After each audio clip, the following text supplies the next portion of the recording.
Mind screen film institute தயாரிப்பில் GV Prakash நடித்திருக்கும் சர்வம் தாளமயம் வெற்றி நடை போடுகிறது.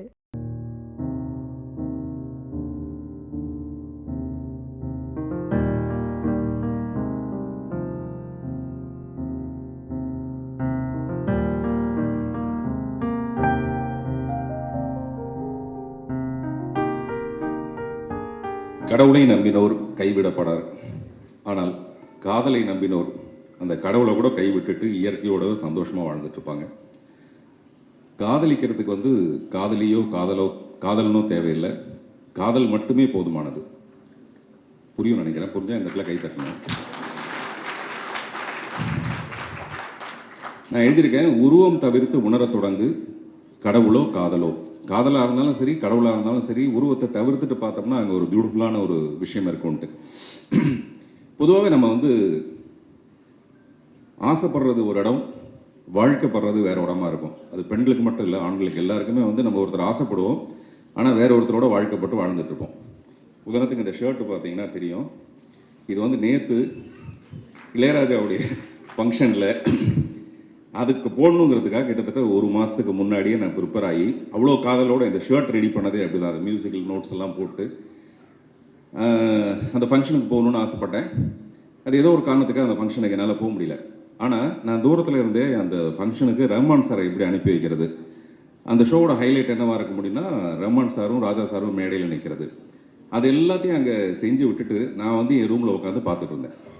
அங்கே ராஜா சார் இல்லை, ஆனால் நான் யோசித்த அந்த காதல், ராஜா சார் மேலே நான் வச்ச அந்த காதலோடு அந்த வீட்டுக்குள்ளே இருந்தேன். அப்படின்னா என்ன இருந்ததுன்னா, அந்த ஃபங்க்ஷனுக்கு நான் போக வேண்டியதில்லை, கட்டி பிடிக்க வேண்டியதில்லை, எதுவுமே இல்லை, அந்த காதலோடு இருந்தாலே போதும்.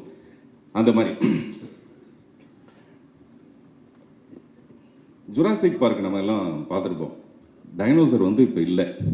ஆனால் அந்த படத்தில் பார்த்தீங்கன்னா டைனோசர் இருக்கிற மாதிரியே ஒரு பயமுறுத்தலை ஏற்படுத்தி நம்ம நம்ப வச்சுருப்பாங்க. அந்த டைனோசர் மாதிரி தான் இந்த படத்தில் இருக்கிற காதல். எல்லாரும் சொன்னாங்க ரொம்ப யதார்த்தமான படம்னு. எனக்கு தெரிஞ்சு இந்த படம் யதார்த்தமான படம் இல்லை. படம் ரிலீஸ் ஆனதுக்கு அப்புறமேல நான் S2 தியேட்டரில் படம் பார்த்துட்டு எல்லாரும் மாதிரி ராத்திரிலாம் தூங்காமல் புலம்பி மறுநாள் டைரக்டர்கிட்ட சொன்னேன், ரொம்ப ஒரு அயோக்கியத்தனமான படங்க இந்த படம். என்ன எடுத்திருக்கீங்க, எந்த காலகட்டத்தில் என்ன படம் எடுத்துகிட்டு இருக்கீங்க? இது 2018 எல்லாரும் காதலை 69 பார்க்குற காலத்தில் நம்ம 96ன்னு ஒரு படம் எடுத்தா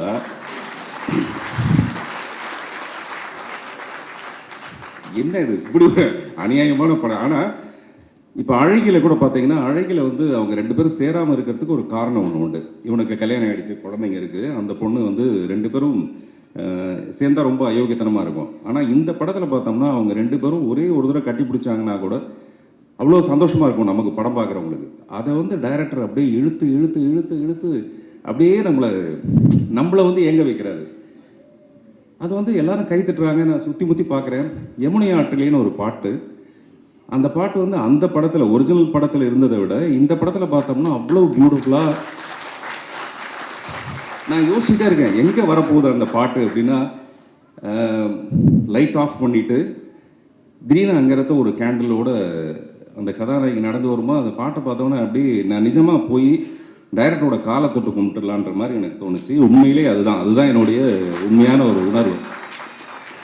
அதில் காதலிச்சவங்களுக்கு எல்லாருக்கும் தெரியும் அந்த உணர்வு எப்படிப்பட்டதுன்னு.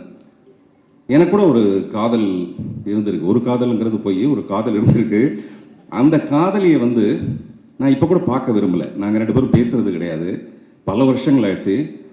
பேசக்கூடாது. என்னைக்கா ஒரு நாளைக்கு அந்த பொண்ணு ஃபோன் பண்ணிடக்கூடாது. எனக்கு பண்ணிவிட்டு உங்களை எப்பாவது பார்க்க முடியுமான்னு எனக்கு கேட்டக்கூடாது. எப்போன்னா கடைசி வரைக்கும். அப்படி ஒரு காதல். இதில் யோசித்து பார்த்தோம்னா அங்கே பாடியே இல்லை, ஃபிசிக்கலாக எந்த விதமான. நான் இவ்வளோ தூரம் சொல்கிறேன், இந்த காலகட்டத்தில் அப்படிலாம் காதல்லாம் கிடையாது, காதலாக நம்ம மோசமாக பார்க்குறோன்ற நேரத்தில் கூட எனக்குள்ளே கூட அப்படி ஒரு காதல் இருக்குது. அப்படி எல்லாருக்குள்ளேயும் ஒரு தெய்வீகமான ஒரு காதல் ஒன்று இருக்கும். ஆனால் அதை சாத்தியப்படுத்துறது, ஒரு சினிமா மூலமாக சாத்தியப்படுத்துறதுன்னு ரொம்ப ரொம்ப சிரமமான ஒரு விஷயம். இந்த படத்தில் விஜய் சேதுபதி நடிச்சிருந்தாலும் சரி, த்ரிஷா நடிச்சிருந்தாலும் சரி, ஃப்ரேம் பை ஃப்ரேம் பிரேம் மட்டும்தான். கரெக்டாக எனக்கு தெரிஞ்சு சினிமாவில் ஹீரோவாக நடிக்கிறவங்க ஒரு காலகட்டத்தில் மக்களை பற்றி சமூகத்தை பற்றி பேசுவாங்களே தவிர அவங்களுக்கு ஏதாவது நல்லது செய்யணும்னா ஒன்றுமே பிடுங்க மாட்டாங்க. பட் இவர் அப்படி இல்லை, இவர் நிறைய பிடுங்குறாரு. என்ன பிடுங்குறாருன்னா, சமீபத்தில் ஒரு கேரளாவுக்கு போயிருக்காரு. போய் யாருக்கோ உதவி செய்கிறதுக்கு இவர் கொடுத்தது மட்டும் இல்லை, மற்றவங்க கையில் இருக்க பணத்தெல்லாம் பிடுங்குறாரு. இதை கொடு அதை கொடு அதை கொடு இதை கொடுன்னு அவ்வளோ பணத்தை பிடுங்கி அதாவது தான் மட்டும் நல்லது செய்கிறதில்ல, நல்லது செய்கிறத வந்து மற்றவங்களுக்கும் தூண்டி விடுற மாதிரி ஒரு விஷயம். இதை வந்து மக்கள் கலைஞர் ஜெய்சங்கர் நிறைய பண்ணியிருக்காரு.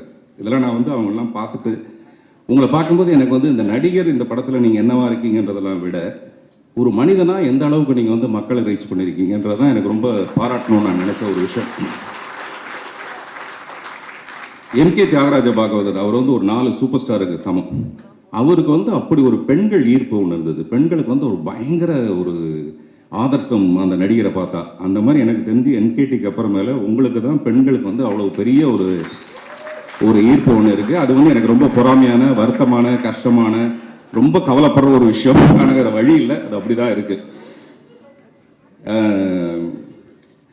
நேற்று கூட என் பையன் வந்து ராஜா சார் ஃபங்க்ஷனுக்கு போயிருக்கும்போது நீங்கள் பார்த்த ஒரு ஹாய்ன்னு சொன்னீங்களாம்.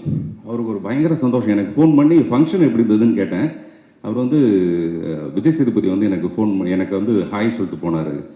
அதாவது லவ்வை ஸ்ப்ரெட் பண்ணுறது, எவ்வளோ சந்தோஷத்தை மற்றவங்களுக்கு ஸ்ப்ரெட் பண்ணுறதுங்கிறது நான் வந்து அவர்கிட்ட தான் தெரிஞ்சுக்க வேண்டிய ஒரு விஷயம்.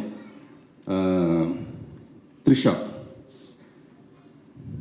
பற்றி என்ன சொல்லலாம் பாருங்க. நான் ஒன்றுமே சொல்ல கை தட்டுறாங்க. அப்போ நான் சொன்னால் என்ன அவங்க யோசிச்சு பாருங்க.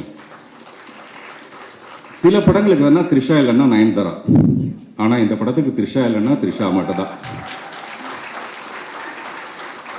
இந்த படத்தில் ஹீரோ காத்துட்டு இருக்க மாதிரி நம்மளும் காத்துக்கிட்டே இருக்கலாம். ரொம்ப வருஷமாக காத்துக்கிட்டே இருந்து த்ரிஷா வந்தால் எடுக்கலாம் இந்த படம். அவ்வளோ தூரம் அப்படியே என்ன சொல்கிறது, அவ்வளோ ரொம்ப சூட்டபுளாக இருந்தது.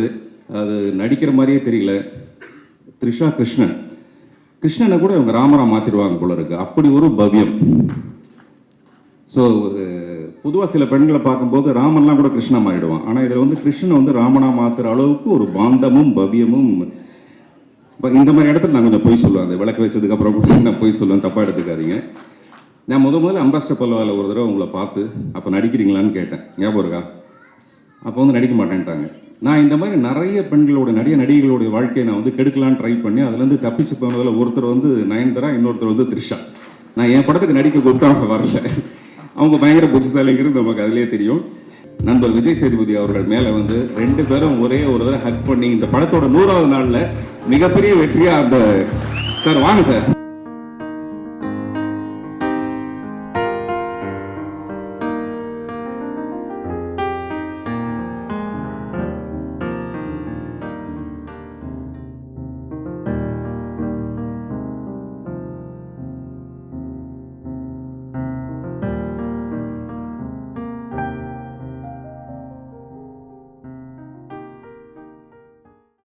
செவன் ஸ்கிரீன் ஸ்டுடியோஸோட அடுத்த ப்ராஜெக்டில் நான் நடிக்க படம் பேர் நெடிலி சும்மா சொல்லுங்க துக்ளக்